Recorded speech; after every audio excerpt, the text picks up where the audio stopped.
Alright, today's random matchup is between Hoka XR playing over here in blue and as Aztecs, and Slipknot Tattoo playing over here also as Aztec in the coloured teal. It is quite a good game, I will say right now. It's got a lot in it, and naturally both players having Aztecs, and it's an extremely different style of game, because you usually get the 1v1 Hun Wars, but in this is an extremely different style. As you know, most of the time with Aztecs you will rush. You'll get out the 3 militia starting, and really just go from there after getting Loom.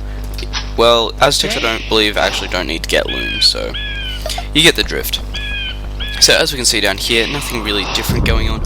Starting off with the standard start, as you can see there, just going straight for the sheep. Over here as well, straight for the sheep as well, starting off with Loom, so going to be able to bring those boar in extremely quickly, so we'll have a look at the exploring right now. Over here we can see quite a bit of the map explored with the Eagle Warriors, increased line of sight right now. As you can see, found his deer patch there, gold mine there, stone easy enough there, so we'll be able to do a quick wall off of this area here using that stone, and a few pieces of trees around really. And as you can see, they're doing some deer luring. Of course, very smart idea, and always hard to do, so you can tell right now that the players are quite highly ranked just from the deer lure. However, I can't seem to see his boar yet. There we go, so there's one boar there. And too easy. Another boar. More deer there. And as we can see, going for another deer lure. Can't seem to see that other boar yet. He's focused on deer luring. Up here though, Tattoo, what do we got? So started on the wood there, already got his first boar in, which is always a good start. Starting on berries, another boar over there, so he's going to be able to lure that one in soon. Quite possibly with this villager here. Yep, there we go. So luring that one there in, that boar running out, so that's pretty much a perfect lure right there. So as you can see, both players are setting up quite well. As you can see, as I thought, luring this area here off. And as you can see, being scouted now by his opponent. So we should probably have a look at the scouting actually. So seen that barracks there coming up, and this barracks here has also been seen coming up. Wolf there, avoiding that naturally, and just coming through here in order to get into here. So as you can see, both players going for the initial drush, and using those militia, as you can tell, with Aztecs that's generally a pretty sound strategy, considering that you don't need to research Loom, which gives that little bit of extra gold available. As you can see though, using these villages here, and the scores are pretty dodge, but using these villages here to help fight off this initial drush, which of course is always a good idea, and as you can see, luring him into the town centre there, smart play there. So we'll turn off the Fog of War and have a look. So just while this is happening as well, I will say it has been quite a while since my last update, really because I wanted to put out a big 50th video, but really, honestly, I've decided I'm just going to keep putting them out, and I'll do one eventually, like, because we've got 50 subs now, 5,000 views. I mean, it looks good. There'll probably be a special video at one point. However, I don't know when I'll get time to do it, because between school and everything like that, there hasn't been really much time to do it. So as we see, just pushing in this side here, trying to stop this wall off here, as you can see. Pushing that villager right back here into the base and forcing this wall off here. Of course, palisade wall not being very expensive, but it does take a little bit of time to create, and that's always time that the villagers aren't using to collect resources. As we can see down here, doing a small wall off, forcing his opponent there to come past this town centre on this side. This side, however, will have to still be walled, because you can still get in through there quite easily. So let's have a quick look at the Fog of War. As you can see, not a lot of map coverage there. Tattoo with a lot more coverage easily there, which can explain the score difference. Militia coming in here, being able to do this damage, and Tattoo going up to the Feudal age right now, so putting him in a spot of advantage, already being able to get archers out. We'll swap back down to Exile down here, nearly in the Feudal age, so it's not that far away, and it won't be too big a difference. As you see, not watching these militia here, and losing one there straight away, and lots of these ones here taking quite a bit of damage. So it's an archery range coming up, they have seen that, so that does mean that really it's going to be quite a few archers coming up, which archers counter militia, so it's always a sound strategy. As you can see, man-at-arms coming in through this side over here. Man-at-arms, of course, being an extremely powerful unit in the Feudal Age. You cannot explain the amount of damage they can do, unless you've witnessed it firsthand. They're actually attacking that. His palisade that I couldn't click on. But as you can see, walling this area in smart, but these archers coming in through here, as you can see, blocking these villages here off. So he might be able to get a few kills here if he's careful. Yep, there's one. Watchtower coming up there. Extremely good play though. Putting that watchtower up there will pretty much help reinforce this gold mine area here and keep him away from this area over here. However, as you can see, Tattoo has managed to put up a watchtower at his main lumber camp over here, so he's going to be forced to spend out 100 wood, move that, and all of this walling here becomes useless. However, I don't believe that Tattoo has seen this gold mine over here yet. No, he has not, so he's not going to be looking to go over there and harass as long as he hasn't seen it. So switching back down here, as we can see, putting his own tower up over here, smart idea, and trying to get these archers into his opponent's base there. However, it doesn't look like he's going to be able to do that. As we can see, tower coming up here, and obviously these villagers are going to want to come out and try and stop it. However, with these units over here, it should be quite hard to do. As you can see, getting some damage on there.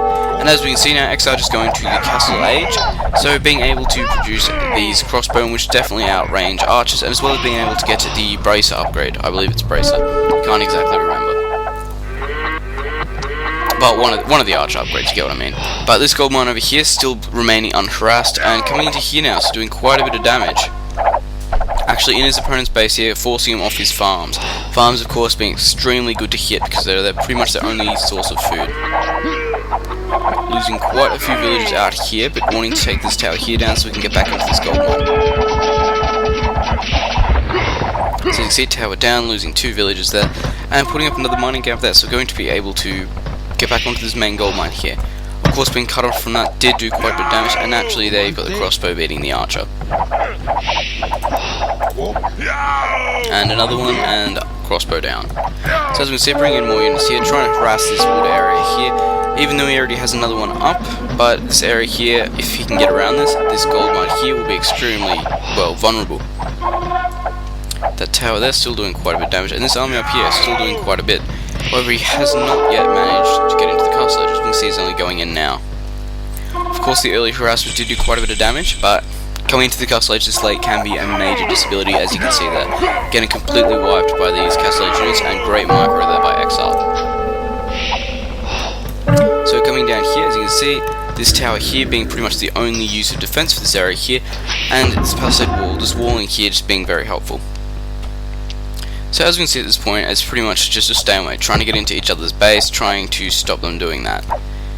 As you can see, quite good play from both players so far. And coming straight up into here. So again, going for the harassment up here, however this watchtower here is going to push them away. As you can see there, losing 2 crossbows. Crossbows, of course, not being the most expensive unit in the game, but still they are hard to lose. And as you can see, the scores are still quite even, only about 5 points separates them.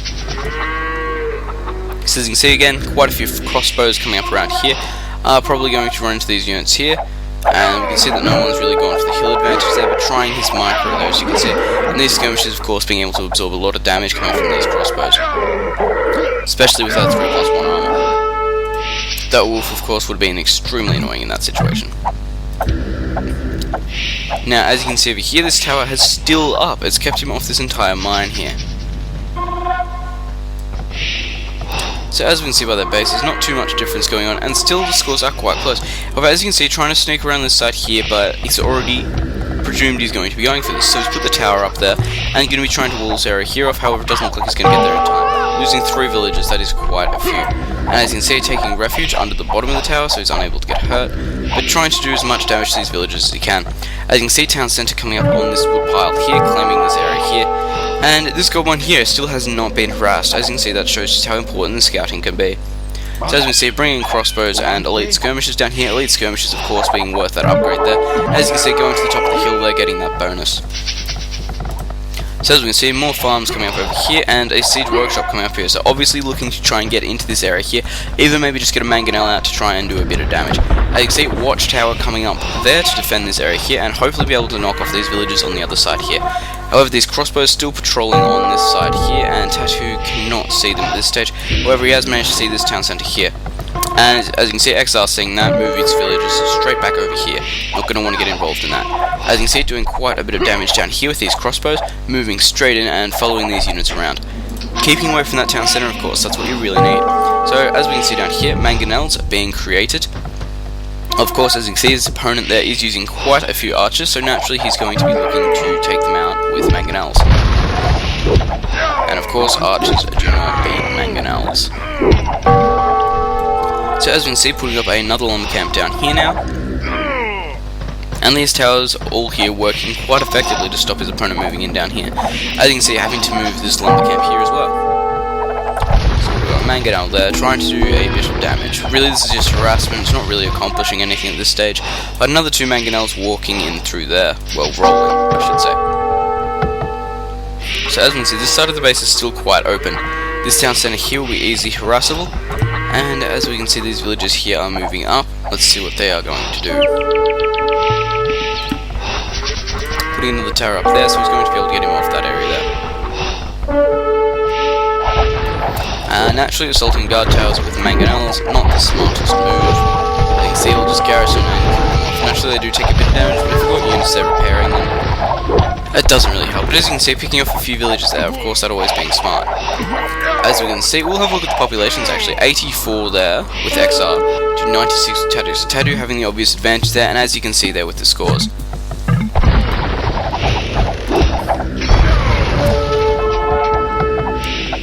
And if you haven't noticed as well, they've gone up to guard towers. And as we can see, Rams being created here, so looking to bust into his opponent's base right now. As you can see, getting a bit of harassment on now, and that watchtower, of course, not being as strong as his opponents there. So as we can see, continuing along here with lots of these gold miners here, as you can see, running out of gold in this position here, meaning it's going to force him to come up over into this section here, or expand out to this section here. So as you can see, he's pushing out of his main base here into this section over here, and using that, it means it's going to be, well, honestly, it's going to be quite hard for him to defend it. As you can see, there's not a lot around there. He could just bring some archers straight up here, and that'd be that done there. As you can see, just patrolling this gold mine here, trying to keep his opponents, well, out of here. And as you can see, seeing this, come over here, and bang, bang, bang. So that's 4, nearly 5 dead miners there. As you can see, pushing up here, trying to stop this guard tower here going down, however, arriving too late. Eagle Warriors, of course, being extremely good against archers when they've received all their armor upgrades, because they do have quite a bit. So as you can see, compacting as much in here as he can now, and as you can see, expanding out over here. As you can see, XR is expanding out quite a bit. However, as you can see, Tatu is still up on points, but only just. As you can see, starting to run out of resources in this main area here, so like I said, he's going to have to be pushing out. And as we can see, this area here is starting to become very, very, very cluttered. XR now going into Imperial, giving him a good 500-point lead, and that means he's going to get access to the elite Eagle Warriors, the Trebuchets, and of course just Rams, and just generally better siege. And of course he's going to be able to get the Aztec special upgrade, giving his units 4+ attack. And there we go, so that's Gabe. He just knew he couldn't continue to fight on past that stance. He knew that he couldn't get into any of these gold supplies, so he was completely out of gold. And if we have a look, will it change? No, it won't change, but I'm sure he was completely out of resources, so he was unable to continue that game. Alright, thanks for watching. Remember to comment, rate, and subscribe.